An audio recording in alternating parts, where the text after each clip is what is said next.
Hi everyone, this is Dr. Giobbi coming to you with a discussion, a reading of Chapter 6 in our text by Ott and Mack, Critical Media Studies and Introduction, and we now turn to the topic of cultural analysis.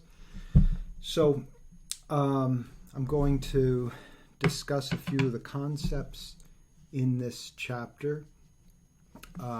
This for those who have never encountered cultural analysis before. I think that this will be sometimes it can be a little bit of a struggle to think of things in this way, especially as we've been discussing, we become embedded in our system. So I don't know who's in my... I have no idea of your personal histories. There's 50 people in this class, and all of you come from a different personal history. Some of us share some ideologies, some of the water we've been swimming in since birth. Others have encountered this culture and this ideology later in life, after growing up in a different culture, a different ideology. So, well, I guess I can say that the idea of cultural analysis, as is developed mostly in England and in the United States, and also former colonies of England. If you look these things up online, I wouldn't cite it in the references for your assignments, only cite what I give you for references. But if you're looking outside for more information for other presentations that might be helpful to you, you'll notice a lot of these professors and para-academics. Para-academics are people who have graduate degrees and think and write, but don't get involved in the university game. They remain independent and write in the cafes. It's part of the tradition. Well, a lot of these individuals are from former colonies of the United Kingdom. And a prime example of this is in this chapter,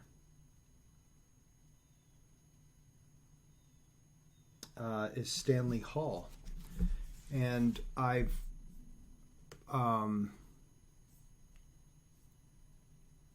actually included an article by Hall, on Hall, that was in the New Yorker. And this gives you a nice introduction to your book gives you a very thorough introduction to the history, but for Hall in particular, that article really outlines that this movement, much like critical studies in general, have an agenda. So whereas the Marxist critique that we studied, the agenda is to critique capitalism and how material wealth, material poverty, how material goods, the accessibility of material goods has a fundamental effect on our way of being, what we might call personality. Then we looked at the rhetorical analysis, and we saw how the media sends certain messages in ads and in television shows. And when we do a rhetorical analysis, we analyze not only what's being said on the surface level, but what's being said on the ideological level. Now, with cultural analysis, we have this once again. A strong part of cultural analysis is based in Marxist theory. and has to do with the concept of ideology, which, my goodness, you all wrote about so nicely and intelligently. You really got the concept of ideology. And just like, so ideology is going to play another big role in cultural analysis. In cultural analysis, we have the idea that the culture has a predominant ideology that one is born into and doesn't question.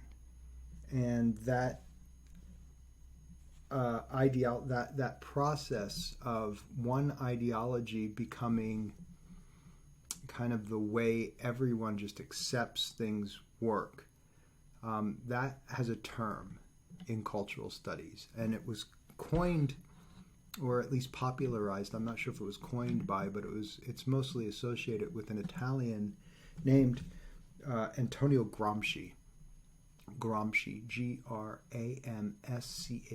Gramsci is how this is pronounced. And a hegemonic structure, or hegemony, as you see on page 152 in your textbook, hegemony, is, well, according to your book, it's the process by which one ideology subverts other competing ideology and gains cultural dominance through the one consent of governed or dominated. So what you have here is, in cultural studies, is an analysis of political power structures. And in Gramsci's idea of hegemony, the idea is that there is one dominant power structure. In our culture, in the United States, that would be capitalism. Capitalism is the dominant structure. And with capitalism, we're born into this capitalist ideology, into this system, and we have no conception of what it's like to live outside of the system. Now, some of you may, because some of you may be coming to the United States from a more socialist culture, society, country. If you're European or Canadian, or there's more of a socialist, or South American, there's more of a socialist presence. Democracy is the way the political system works, but the economic system is either capitalism or socialism. And in capitalism, what is the intention, the main ideology is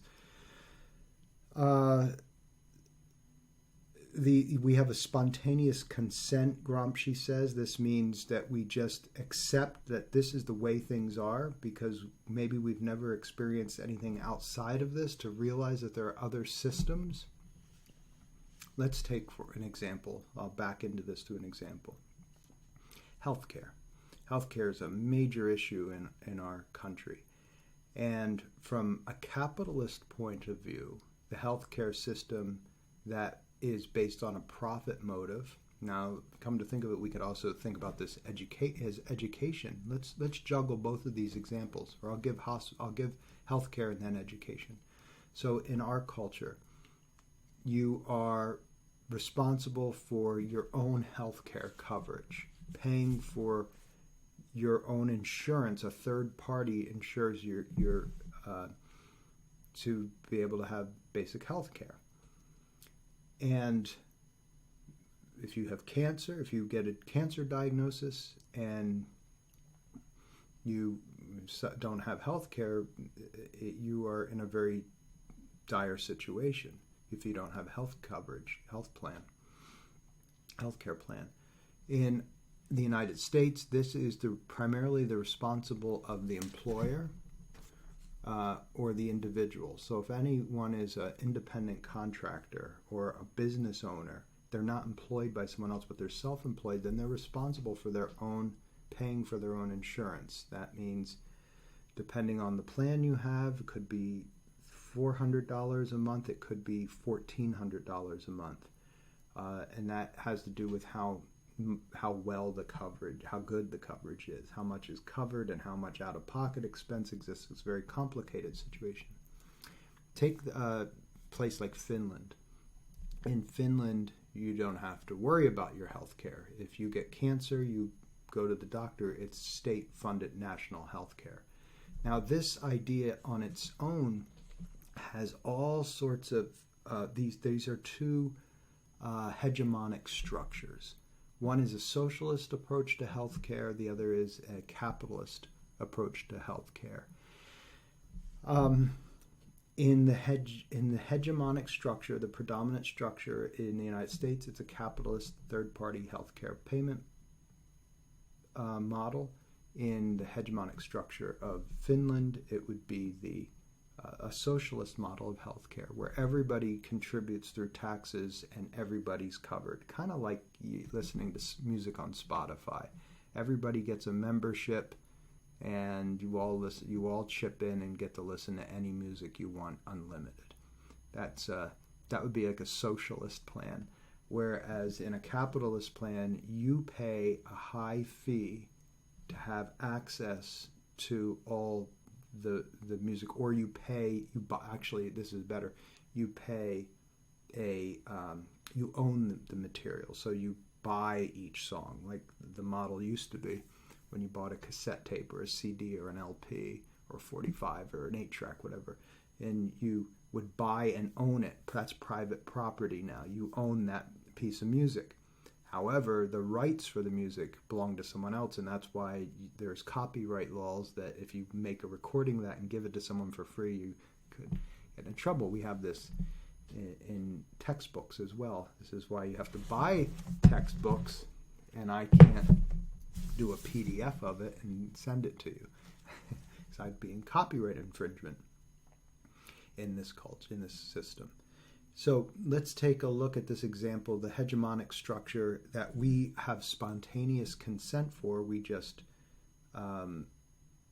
believe in, and that is, well, if you work hard, if you do your part, you have a job that provides health care. So this goes back to something called the Protestant work ethic. It's the idea that if you do things the right way, and if you're a hard worker and really put your heart into your work and whatnot, then you'll be blessed or returned with health care coverage. There's a flip side to this, and this is true. If you get a good job, you have good health care. If you don't have a good job, you probably won't have good health care. If you health care providing in this culture, let's look at the opposite idea. If you don't have health care, you can't get a job, it must be your fault. This is the flip side of this that Gramsci likes to critique. Let's look at another example that I promised, education, university education. It's been in the United States, the hegemonic structure in the United States is you pay for your college education. You might be surprised to hear something. I did a master's degree in Belgium at the Royal Conservatory of Brussels in music conservatory, back in 1997, 96, 97, 98, and that period. And I paid my tuition in cash. My tuition each year was $400. Of course, that was in Belgian francs at the time, which no longer exists. Now we have euros. But that was my tuition for the year. Why? Was this school? This is one of the greatest music conservatories in the world, second to none. And it cost $400. And I'm not a Belgian citizen. I was an American citizen. Why? Well, I auditioned and I got in. And that's the tuition, because education in Belgium is socialized. So if the government has state universities, state conservatories, they're not called state, they're called royal, because there's a king in Belgium. And so it's the Royal Conservatory of Brussels. There's the Royal Conservatory in other countries. And so there are these public universities, and they are the most prestigious in a socialist model country. They're the most prestigious to go to the state-funded. People who can't get into the state-funded universities go to private schools and private colleges, private universities, and you have to pay to go to those because they're private, they're for-profit. Now think about this. In our culture, it's just the opposite. A state university is often the place for the public. It's the public university. It's less expensive than a private university. The difference between us being at Rutgers versus going to a private school like Harvard or Yale or any of the private schools.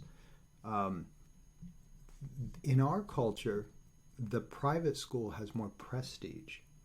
And there's something very interesting in this. Private schools have more prestige. If you go to the Princeton campus, you'll see the ambiance of the campus has a great deal of wealth.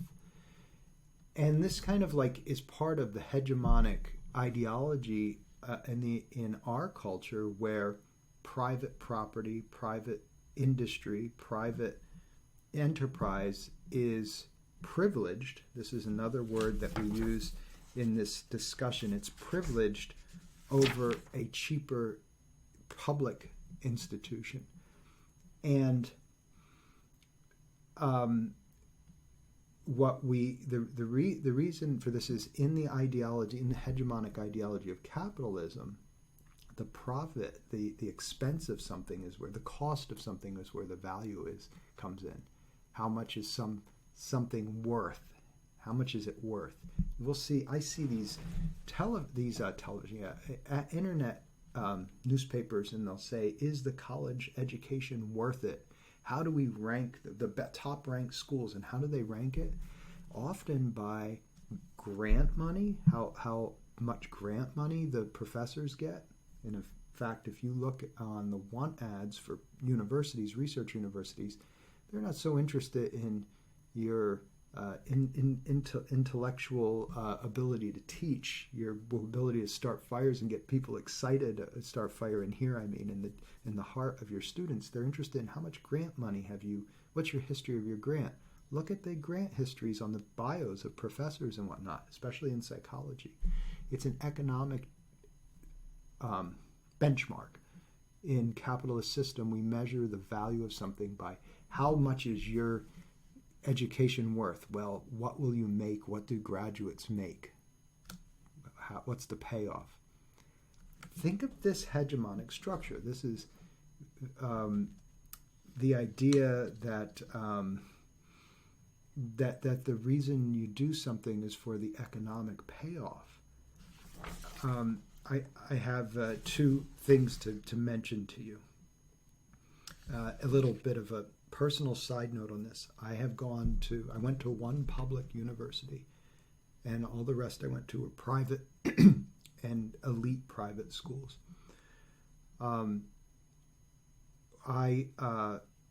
The experience, and I teach at a public university here at Rutgers.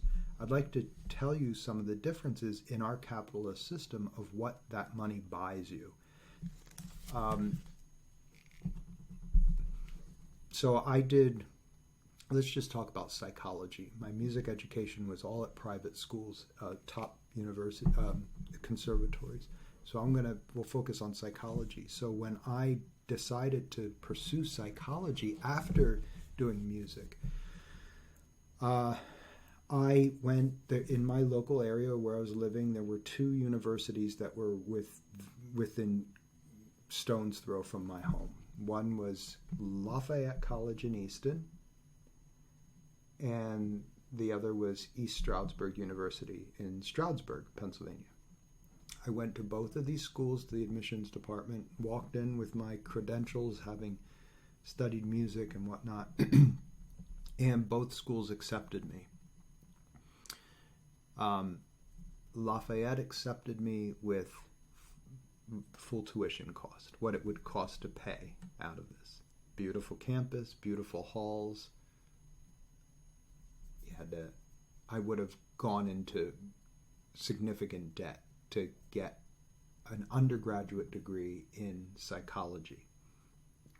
All courses that transferred, it would have involved about 2.5 years. At East Stroudsburg University, same thing. I would have had to taken all the science and mathematics and psychology courses, because the humanities and arts were all covered in my conservatory training. They transferred in. But ESU said, you come here for free. Why was this? Well, the year before, I had lived in Belgium, and I was a student, and my income was zero in the United States. I didn't have any income in the United States. So when I went there and I submitted the financial aid form, I had no income to report, and therefore I was afforded free tuition. I think there was little tuition, but it wasn't anything to worry about. So what was that like for me? Well, and then afterwards I went to 2 private universities for graduate work. The New School for Social Research in New York, and then the European Graduate School in Switzerland. Let me compare what I noticed. So when I went to the private schools, the New School, and conservatory, there were like 6 students, 7 at the most in a class with the professor. We sat down around a table. We had primary source texts only, no textbooks. So instead of reading a textbook like this, we would actually read a principal work of Gramsci, of Barthes' mythologies. I remember reading it, or Bordeaux. And we would sit down and we'd have an assigned reading for the week. We'd all come in, sit around the table, and the professor would start to give a little introduction, kind of like what I give here. And then he'd turn to the first person, or she would turn to the first person and say, so what did you get from this week's reading? And that person would then go through and discuss what captured their attention, underlined areas in their text, and discuss it.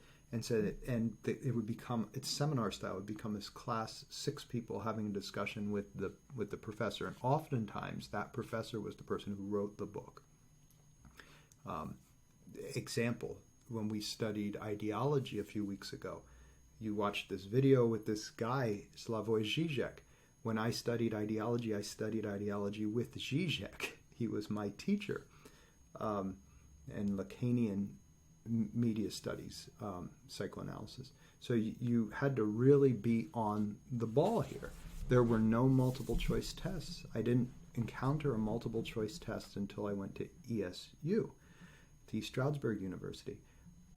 When I got out of the system, out of my graduate work, and I started teaching at Rutgers, faced with massive classes, you may notice something in here. I assign papers, 50 students, and I do my best to grade these as well as I can every week, looking for things to help you to become... this was my commitment, and I can't always do this. Sometimes in summer and winter classes, there are only 5 weeks. I can't assign papers like this. I have to give multiple choice tests. But the reason I give you papers is I want you to have the experience I had at a place, at a private institution. Remember, while we're talking about this, the different hegemonic structures between a capitalist education system and a socialist education system. In our capitalist education system, the courses are so big that you have to have a multiple choice test in order to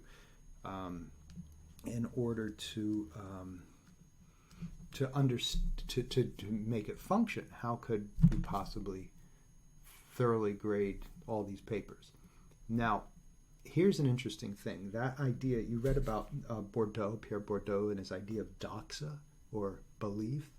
And that doxa, the belief is this is an example of this, when you go to a university and you're only taking multiple choice tests, you get a certain sense that there's a right answer and there's a wrong answer. This is very different. When you write a paper, you realize thinking is different than knowing. Writing a paper encourages you to think about something. And oftentimes writing these papers, you will think something through, but not really come to a definite answer about something. As a matter of fact, your answer might change later after you've read more later in life. So the doxa is the idea, the doxa in this of Bordeaux is the idea that a multiple choice, in the hegemonic structure where you have a multiple choice test, you are given the impression after 4 years of multiple choice tests that there's a correct answer and there are incorrect answers. Life isn't like this. There are often better answers, and those of you who have had me that in a course for summer or winter that where you will encounter the multiple choice test, you'll notice that I say choose the best answer. Writing an essay, writing these assignments, I give to you out of my heart because it would actually be much easier for me to set up a test bank that you just answer, and I have nothing to do every week except monitor your emails. And but writing papers, I have to actually participate in. I have to take the time to say, hey, think about this, because I want you to have the experience that I experienced. And I experienced the difference between the multiple choice school that I went to for undergraduate now, and I experienced the private school where it was all oral defense. Where you had to, your grade was based on how smart, insightful your discussions were and how well articulated they were, and also writing papers, thinking through, not coming to a definite right or wrong answer, but just thinking in an essay. This is why some of you ask me, I don't understand how to write this. What should I do? I say, think through it. You're not going to. You just do the good thinking. That's the important thing. Knowing what to say is something you figure out through writing. Much different experience. It's a scary experience when you've been used to multiple choice tests. Right? So here, this is a prime example of hegemonic structure with doxa, Bordeaux. And then you have the Barth's idea that plays, so they say here the ideological process of cultural analysis, analyzing culture and the how ideology is embedded in a culture is through Barth's mythology that we've already, his idea of myths. What's a myth? A myth is that you are worthwhile when you have a college degree. You're special when you have a college degree. You have more commodity with a college degree. You are, if you have health insurance, you must be a hard worker. If you don't have health insurance, you must be lazy. You see, these are all the myths.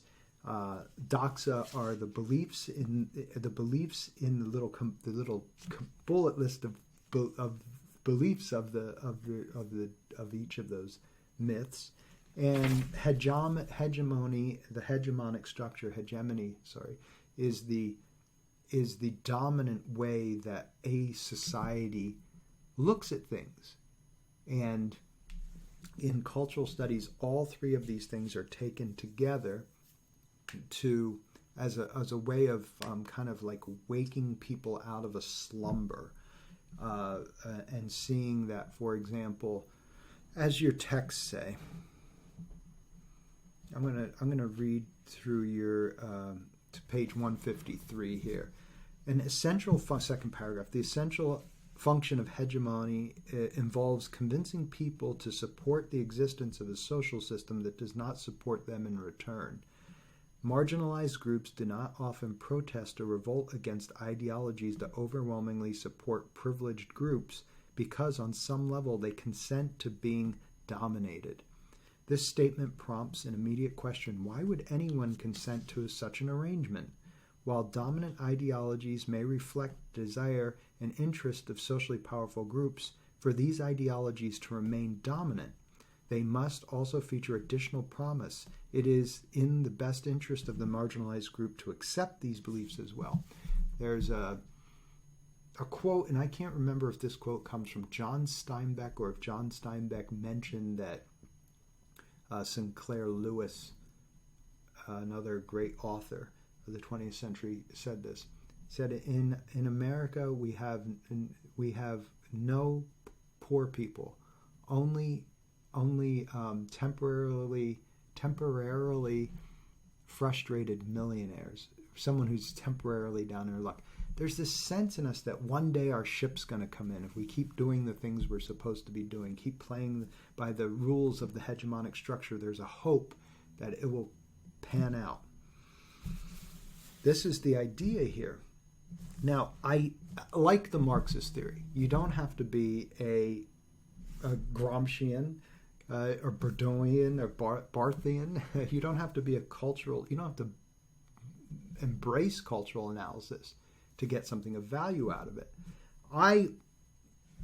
Having lived and having had experiences of my own, I have found cultural analysis to be extremely useful in looking at the system and becoming aware of the water I'm swimming in, that I was born into. This is why traveling is so good. So good for the soul and for thinking, because you get to experience other systems, and you come to find out that the system that you look at your own system in a different way.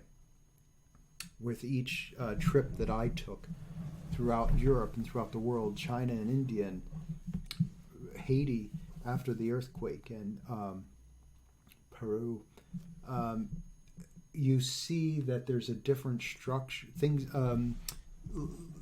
what is important to society, what children are raised to believe is important, it changes from society to society, and it forces you to take a look at your own, the society and the hegemonic mythology that you grew up in, that you may have been unaware of. The next best thing to traveling is reading travel books or watching travel shows. I'm a great fan of the Rick Steves series on PBS. I watch it every week. And you learn about different ways of being. And I think it's a very nice way to travel, because you don't have to suffer through the airplane flight, and you don't have to spend a lot of money. You can just enjoy the show and learn, read the books, and then learn about the culture. Reading books written by people who have lived in other cultures is helpful as well, and it's a lot less expensive than actually traveling. But if you can travel, do it. But do it while you can. Don't wait till you're old. You'll be too tired then. Do it while you're young and you're feisty and have the energy to do so. So that being said, I take an interesting, I'm not in completely, I think cultural analysis as it's presented in this chapter, I think it's very useful for coming to terms with seeing our own culture with fresh eyes. And the culture influences how we believe, as we'll see from this chapter, how we believe, what we believe about class structure. However, I take issue with one premise of cultural analysis, and this is 153, mid portion of the middle of the page, and the second complete paragraph, the third paragraph of the page. Why? They consent to these beliefs because other aspects of this belief system promise that it is ultimately in their best interest to do so. So this is true. I think people who otherwise, if you went into college to get a university degree and you just wanted to learn, this is in your heart, that the buzz of learning new things, that's different than going into it for the promise of a more economically viable income, and the going into debt to get that, and putting all those hours of effort. If it's not driven by just a curiosity, it might be driven by the promise of a payoff, financial payoff later, like a better paying job perhaps. And this is the choice. This is the hope that happens. I often like to say that no one is obligated. You have a choice to liberate yourself from the hegemonic structure. In other words, if you grow up, it's very difficult. You might grow up and all the teachers and all the commercials and all the billboards and everyone saying, if you're going to be a success, you better have a degree. Educated people are success. Now listen, I think education is wonderful. But there's nothing that I got from spending years and a lot of money on all the education I received. Lots of years, many years, for 8, no, 4, 6, 7, 8.5, 9, 10, 14, about 14 and a half years of education after high school was over. There's nothing that I couldn't have gotten going to the library. I could have gone to the library, learned on my own. Today, I can watch YouTube videos. One has to ask themselves the question of what is the payoff. No one is forcing anyone to go into this debt, to go into this game. No one's forcing anyone. It's all a matter of choice. You can liberate yourself from this by just saying, no, I choose to go to the library because I just want to learn. The promise then might be for the word's not coming to me. You may give up the promise. You might forsake the promise of some bigger payoff in the end. But ultimately, I think we have a choice whether or not we participate in the system or not. You could go to Europe and study. You don't have to. You could say, I'm not going to go into debt, but I want to study and I want a degree, so I'll go to Europe and study and get a degree. Or find some other option. So I don't think, as the cultural analysis, it tends to have this idea that people are kind of forced into this. But I think that a thinking person makes a decision whether or not they want to be a part of it. But what are the promises that are made? Look at the advertisements. Look at the music videos. Look at the celebrity media that we see. You see people over and over again who come from nothing and now they're powerful with big watches and yachts and mansions, and you keep seeing this image. This is success. This is when you're worthwhile. This is when you're worthwhile. This is what you want. Other people envying you is what you need. And all of this media that we get, it's like you're in the ocean and you're just being beat up over and over by this wave. And so in order to stand up against that, you have to have certain skills. Maybe your parents teach you the skills if they themselves aren't wrapped up in the ideology. Maybe you have parents who are so wrapped up in it, they want to impress their friends and get to tell them that you just graduated from college and you feel good. Oh, how proud I am. My son, daughter's in university. My son, daughter makes this. And that's more about their being wrapped up in their ideology and being able to brag to their friends about you. This is complicated, and it affects the psychology of self. It affects one's experience in the world.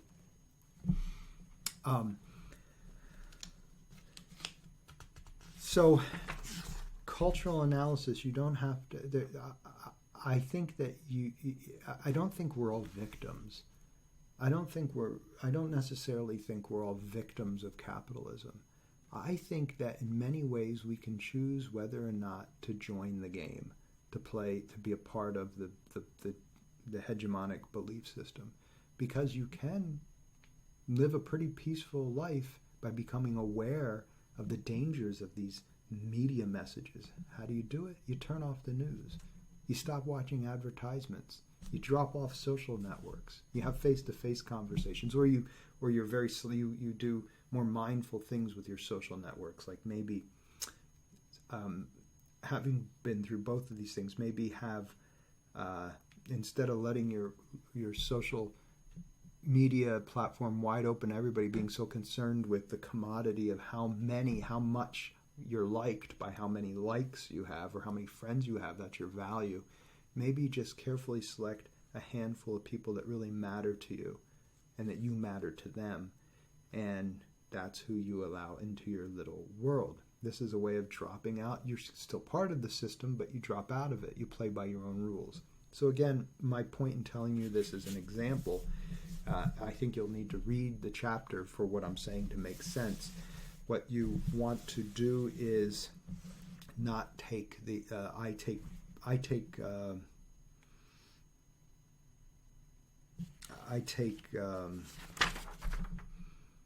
issue with the idea that this is forced upon anyone. We ultimately are individuals, autonomous individuals, who can choose to or not to get involved in the game, college or whatever it is.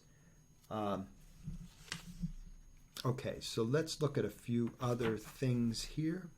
We talked about Stuart Hall.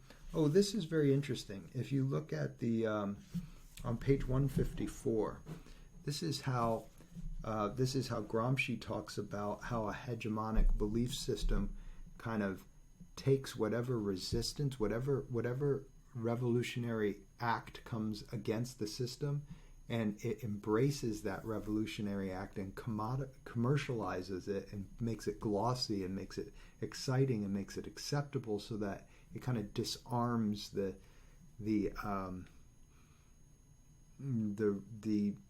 resistance to the hegemonic structure, the revolution. So, for example, on page 154, they talk about genes, John Fiske's discussion of genes, and you can look that up if you want to read it yourself. It says, as a result of this function, and the function is so genes, denim jeans, they were initially a working class proletariat trouser for railroaders and for quarry workers, and people who wore denim jeans because they were durable denim product. People who didn't work wore nice soft linens and cottons and wool trousers. So when people started wearing jeans outside of the workplace, they were making a political statement against the system. I'm thinking to a story that was told to me. My grandfather, immigrant from Italy, went to his proletariat laboring job in the cement mills in Pennsylvania. And in the morning, he would wake up, put on a suit and tie, and walk to work, get to his job and he'd change into his work clothes, probably denim, and would hang off the side of quarry walls and put dynamite into the quarry walls to break the ignite and break the slate off. At the end of his work day, he would take a shower at work, put on his suit and tie, and walk home. This is old school.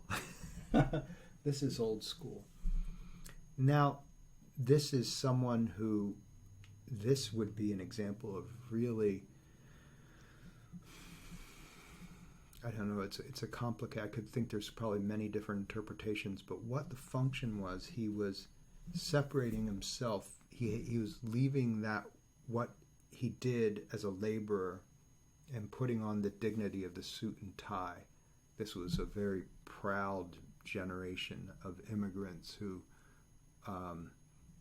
worked hard to save up money, not to get a loan for a house, but to save up the money to build their own home, etc., to send their kids to school and get an education, because most of them, like my grandfather, was illiterate, didn't write in English, could speak, but couldn't read or write in English. So what we have is this interesting idea of what clothing symbolically represents. This putting on the suit and tie was almost like in my mind, it was like a resistance about being labeled as a mere laborer, and the idea of being seen as someone with dignity and someone with individual power. Now, take that as a contrast to what the gene study talks about, the study of genes, Fiske's gene study. In Fiske's gene study, it's like the opposite of what my grandfather did. In the Fiske gene study, genes, the working class stopped wearing dress suits and started wearing jeans as a protest against that power structure that a suit represented. Also, you might have seen this in academic circles. A lot of academics stopped wearing suits. Professors used to wear three-piece suits, full suits, like a business person. And in the 60s, 70s, definitely by the 80s, they would wear jeans and then a sports coat with an Oxford shirt, collared shirt with the genes. That's pretty common today. It's kind of an academic look. It's not the look of a banker. Alan Watts always said as soon as he put on a suit, he felt like he was supposed to be selling something. I have a closet full of suits, and I don't wear them anymore. There's something about a suit that carries with it and the doxa, the mythology of the dominant hegemonic structure of a corporate capitalist America. We look at people wearing a suit and we say, oh my goodness, successful, wealthy, educated, all these things, it's a symbolic order. In the genes study that we're talking about, Fisk, just the opposite happened. People started wearing jeans to every event instead of suits, instead of dress clothes, as resistance against this. And what was the response? In the hegemonic structure of capitalism it turned it on its head and started making this into fashion. Now you have fashion jeans, Calvin Klein and Versace and Gautier, etc. You have these jeans that are no longer a symbol of resistance, but that are advertised and paid 5, 10, 20 times as much for a pair of these designer jeans. And you buy them, it has incorporated it into the ideology. So what happened next, as Fisk points out, then people started tearing their jeans and not wearing real new blue jeans. They would fade them and tear them and wear them that way as a form of resistance against the system. But the system responded by creating designer fashion jeans, pre-torn, pre-stonewashed, acid-washed, beat up, etc. You can even get, if you want to look like an artist but you aren't a painter, you can even get paint-splattered trousers. So there's this interesting structure that as soon as someone does something as a form of resistance, our hegemonic capitalist structure embraces that resistance and brings it into itself and commercializes it and charges 10 times as much, therefore disarming the revolution, disarming any revolutionary act in so being. Fascinating things to think about. Let's look.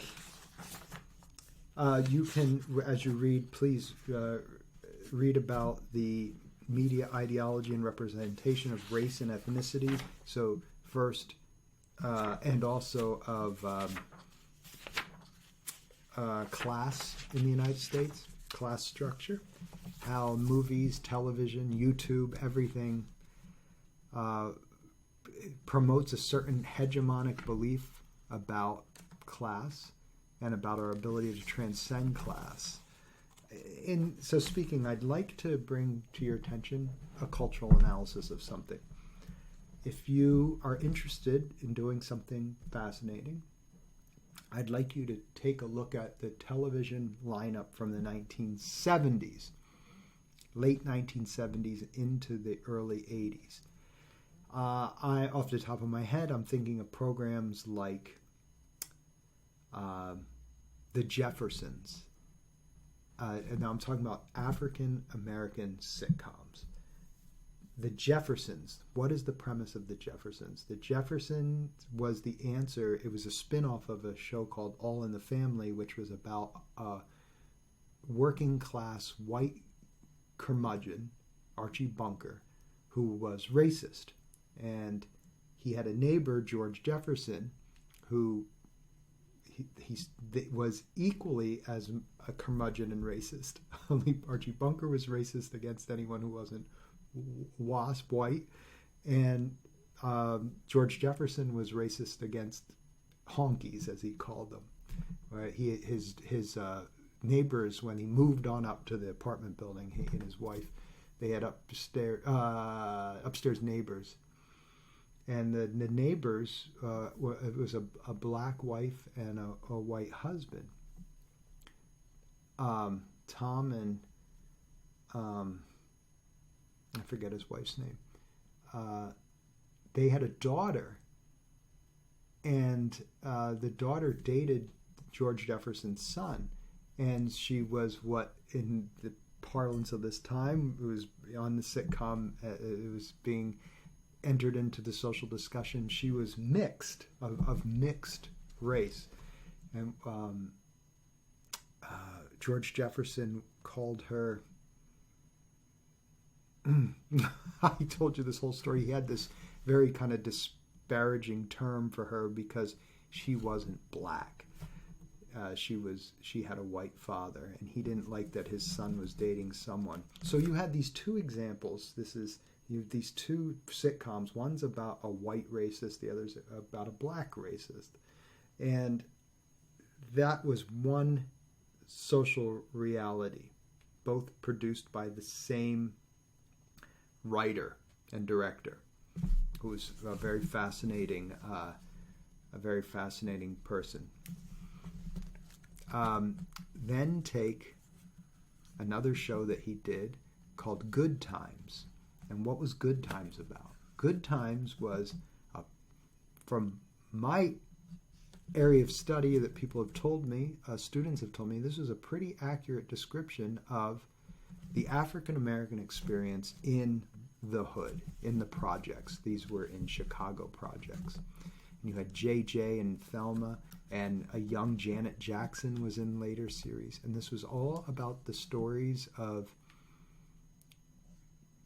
just getting by, not having work, getting government health care, government checks to survive on, not having enough money, making food stretch, etc. Okay, so these are two examples. And then suddenly in the 80s, we had a program called The Cosby Show.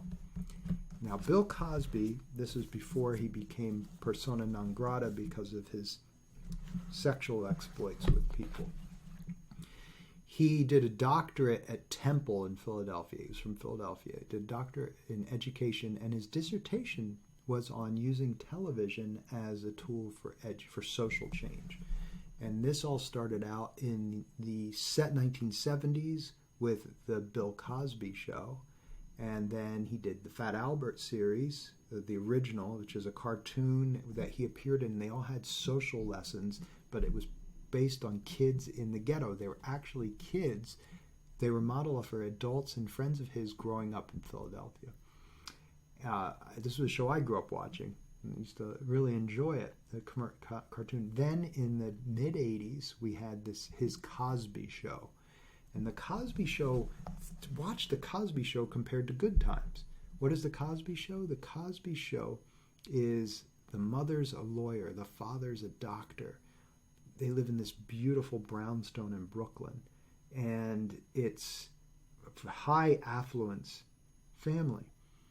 And I remember teaching this class a few years ago, and we had the discussion in class. They said, which of these experiences is the most common, the most accurate? Like, how many people in the United States, regardless of their class or ethnicity or whatever, have two professional parents, high-earning professional jobs? One's a doctor, one's a lawyer.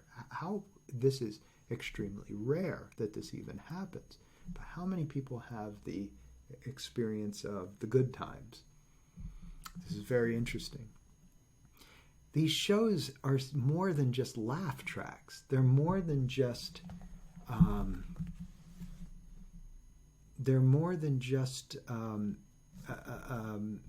something to whittle away your time with and talk about the next day at work. These are, each of these 4 shows we mentioned are discussing an ideology, challenging a hegemonic